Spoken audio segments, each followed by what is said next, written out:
All right, so what we're going to do now is an exercise that is commonly used in the physical therapy practice. I've used this a lot with people of varying ages, levels of physical ability, is an RDL. So an RDL, you are going to focus on getting into a split stance. We're going to pick the left leg, it doesn't matter, the left leg back, and what we're going to do is we're going to hinge, actually can you switch those for me? We're going to hinge at the hip and waist. So he's going to maintain, as best as he can, a straight line between his torso and his right leg, and he's going to allow the band to help give him some stability and a little bit of challenge. So he's going to start to hinge forward as far as he feels comfortable with, there you go, without overstretching the low back, right? So if he rounds real quick, let him round, right, this is wrong. You know, you don't want to end up being here. Imagine if you had a 20-pound weight in your hand, right? That's going to put all the stress here. So if he stands up nice and tall, extends that right leg back, and pivots on the hip. Bending at the knee is fine.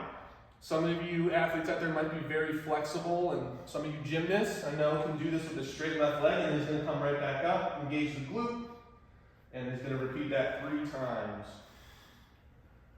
So number 1, good knee control. His feet aren't all over the place.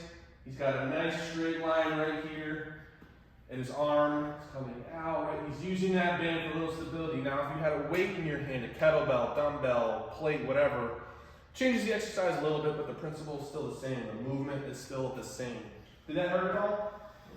Do you have anything else to add to that one? No. So this one is great because, right, it's gonna challenge your center of mass.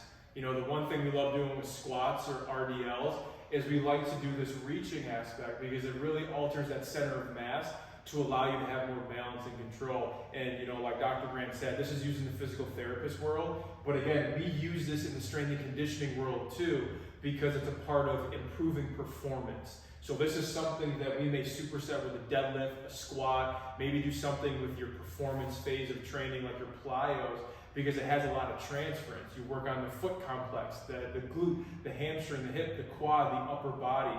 So it has this huge rehabilitation as well as performance enhancing ability. So it's something that we love to do. And you can challenge it by getting rid of the band. You can make it easier by using a thicker band. And then as you get, more advanced at this, you get a kettlebell, a dumbbell, a barbell. So there's a lot of great benefit. And if you really think of sport, and my Dr. Grant and I joked about it earlier, most sports are not played in doing the same thing. Most sports are played on one leg in this 3D, this transverse, frontal, sagittal plane environment. So doing stuff like this, right, balancing on one leg.